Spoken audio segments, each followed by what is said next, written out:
aceitei Jesus e agora? Às vezes você aceitou Jesus agora, às vezes faz um tempinho, mas você ainda não sabe o que fazer. Eu vim de uma realidade muito diferente. E nós vemos, de fato, dois padrões. A gente vê o padrão do mundo e o padrão de Deus. Em Romanos 12, 2 diz: E não vivam conforme os padrões deste mundo, mas deixem que Deus os transforme pela renovação da mente, para que possam experimentar qual é a boa, agradável e perfeita vontade de Deus. Então a gente precisa entender que existem dois padrões. E se você aceitou Jesus hoje, ontem, ou já faz um mês, 2 meses, ou até anos, você precisa entender que existe o padrão do mundo e o padrão de Deus. E a gente vê cada vez mais o padrão do mundo ele se instalando de diversas formas. A gente vê o padrão do mundo se instalando através das séries que a gente assiste, através das músicas que a gente ouve, através de lugares que a gente vai. Cada vez mais o padrão do mundo ele quer ser instalado. E para isso nós precisamos entender que, como existem esses dois padrões, nós precisamos se firmar ainda mais no padrão de Deus, que é uma vontade boa, perfeita e agradável. Às vezes a gente pensa, eu vou abrir mão desses lugares, mas para viver, de uma forma ruim? Não! O padrão de Deus é bom, perfeito e agradável. Só que Satanás, ele tenta a todo momento desconstruir isso. Você vê o inimigo tentando desconstruir a família, você vê o inimigo tentando desconstruir amizades, confiança de pessoas, você vê o inimigo querendo desconstruir até mesmo a bênção do trabalho. A gente vê quantas pessoas reclamam ao trabalhar. Aliás, você vê cada vez mais as coisas boas tentando ser desconstruídas, quando a gente precisa entender o que é bom e o que é ruim para que a gente possa se amoldar conforme a boa, perfeita e agradável vontade de Deus. Bom, eu vou explicar um pouquinho do contexto que eu vim para você entender que existe transformação, existe salvação. Quando Jesus me alcançou, eu tinha 19 anos. Hoje eu tenho 26 e já foi uma longa caminhada, uma longa trajetória com Cristo. E aos 19 anos, eu fui a primeira vez em um culto de jovens e eu estava lá totalmente destruída e eu senti a presença de Deus. E eu só lembro de levantar as mãos e falar: Senhor, eu não consigo sozinha, me ajuda. Porque naquela época eu ia em festas, eu bebia, eu fumava, usava drogas, tinha um relacionamento ruim e, enfim, inúmeras coisas. Eu estava com síndrome do pânico, não conseguia sair daquela situação. E quando eu fui ter esse contato com a presença de Deus, eu senti aquela presença, eu falei, eu sinto que essa presença ela pode me transformar, mas eu não consigo sozinha. E às vezes você olha para sua realidade e você fala, Deus, eu não consigo largar essas drogas, ou Deus, eu não consigo sair desse relacionamento, mas esse relacionamento me afasta de ti. E hoje você talvez se veja nessa realidade, que você tem um padrão bom, tem um padrão ruim e você se vê no padrão ruim. E às vezes é difícil para nós, só que é difícil para nós, é impossível para nós, mas é possível para Deus. Então não existe nada que é impossível para Deus. Quando eu fui nesse culto e eu levantei as mãos, eu falei, Deus, não consigo sozinha. E o Senhor fez, porque eu saí de lá totalmente diferente. Eu saí de lá e eu tinha um momento com as amigas, elas fumando, e eu falei, não, eu não quero. Mas aquilo não foi a minha força, foi a força de Deus, porque eu já tinha tentado parar outras vezes, não tinha conseguido. Então não é realmente estranho você tentar várias vezes parar com algo, você não consegue, e aí você tem um contato com a presença de Deus e aí de repente você se vê liberta, você se vê totalmente diferente. E assim aconteceu. E aí eu saí daquele dia, ainda tiveram outros lugares que eu frequentei. A primeira vez que eu fui em uma festa, eu falei, eu não vou beber nada, não vou usar nada, e eu senti a alegria de Deus, sabe? Eu falei, nossa, eu não preciso usar nada para estar alegre. E ao mesmo tempo eu vi amigas minhas vomitando, passando mal, elas estavam mal naquela situação, e eu falei, cara, isso não é vida, sabe? Isso não é bom. Quanto tempo eu passei da minha adolescência, da minha vida, achando que isso era bom, e hoje com a visão de fora eu consigo ver que é ruim. E a segunda festa que eu fui, eu tive um contato com uma pessoa e eu vi a pessoa completamente, assim, demoniada mesmo, sabe? E eu comecei a sentir um mundo espiritual. E eu voltei pra casa e eu falei que esse ambiente não é bom. E aí na terceira que eu fui, Eu ainda fui teimosa, gente. Igual o Pedro, né? Que negou Jesus 3 vezes. Eu teimei 3 vezes. E na terceira, eu comecei a me sentir incomodada com o ambiente. De certa forma que eu não conseguia mais ficar em paz ali.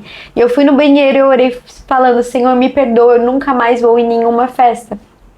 E desde então eu nunca mais fui para honra e glória de Deus, mas você vê que existiu ali, né, um posicionamento e um contato com a presença. E a partir do momento que a gente tem esse contato com a presença e a gente se coloca para ouvir o Senhor, ouvir a vontade dele que é boa, perfeita e agradável, e a gente se permanece atento ao ambiente ao redor, às pessoas que a gente anda, o que a gente faz, a gente começa a ver que talvez as coisas não são como a gente imagina.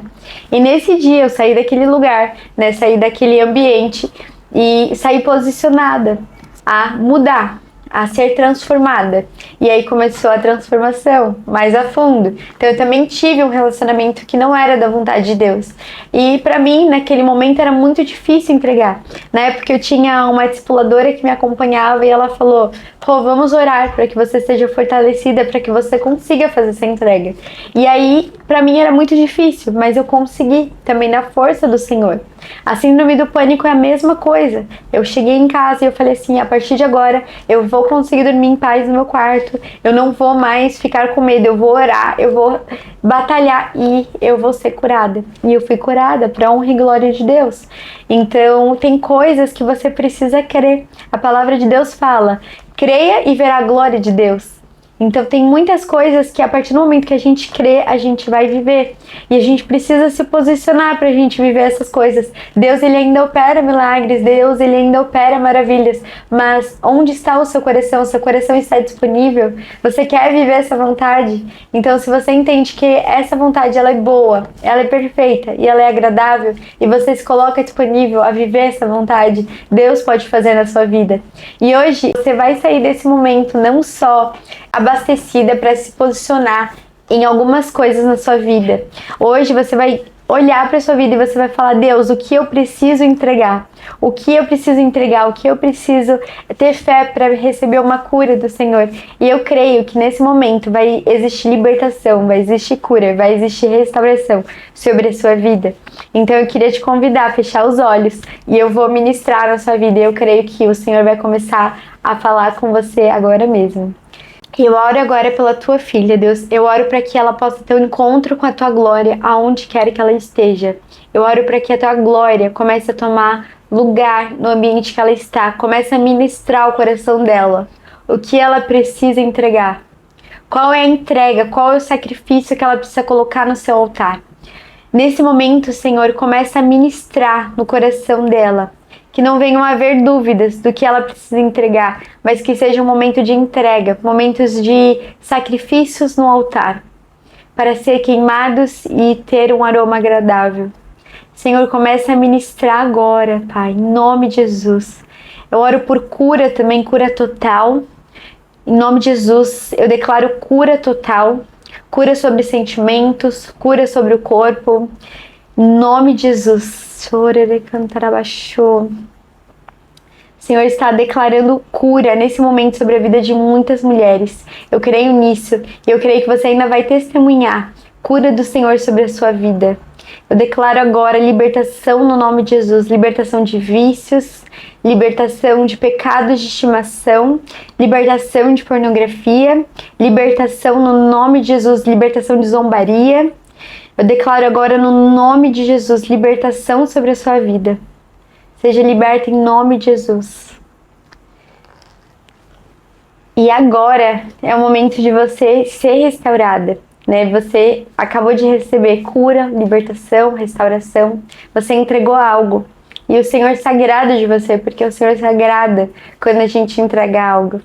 Os momentos de entrega são os momentos onde a gente consegue ir mais profundo com Deus. Porque às vezes a gente acha que existe limites, né? No amor de Deus, a gente acha que existe limite. Só que Deus, ele é um Deus infinito, Deus, ele é um Deus bondoso, Deus, ele é um Deus de restauração. Ele é um Deus que restaura, que cura, que transforma. Então você precisa entender o caráter bom de Deus. Muitas vezes a gente tem essa dificuldade com paternidade, né? Então, iniciar a trajetória com Deus é você entender que Ele é um pai bom, Ele é um pai provedor, Ele é um pai que cuida de você. Muitas vezes a gente não tem um pai tão presente, um pai que está conosco ali nos momentos bons e ruins, e a gente cresce sem uma paternidade resolvida. E também eu quero que hoje mesmo você tenha um tempo de olhar para a sua vida e falar: será que existe algo no meu passado que eu preciso trazer à tona para que seja curado? Então é tempo de você olhar para o seu passado e começar a trazer ele à tona para que haja cura. Às vezes, para ter uma cura, a gente precisa voltar no nosso passado. Coisas que precisam ser perdoadas e não foram. Coisas que precisam ser resolvidas dentro de nós e não foram resolvidas. Então, nós precisamos lembrar, né, dessas coisas que já passaram para trazer à tona e colocar diante do Senhor, para que haja cura. E você entender que o Senhor é um Pai bom, você entender o caráter de Deus, você vai ter uma vida mais leve, você vai entender que Ele cuida de você. Às vezes até a gente pensa: ai Deus, eu não consigo sozinho, eu não sou capaz disso. E a palavra de Deus fala que o poder de Deus, ele se aperfeiçoa nas nossas fraquezas. E quantas vezes a gente não precisa colocar as nossas fraquezas, as nossas feridas diante do Senhor, para que Ele se aperfeiçoe em nós, para que o poder dEle se aperfeiçoe em nós. Porque a gente quer tentar fazer na nossa força, a gente quer tentar resolver na nossa força. E você entender que não é só você, não é você sozinha que vai resolver as coisas, mas é o Senhor fazendo na sua vida que as coisas vão fluir, isso vai te trazer muita leveza de fato. Isso vai te trazer uma vida onde não depende da sua força, mas depende do Senhor.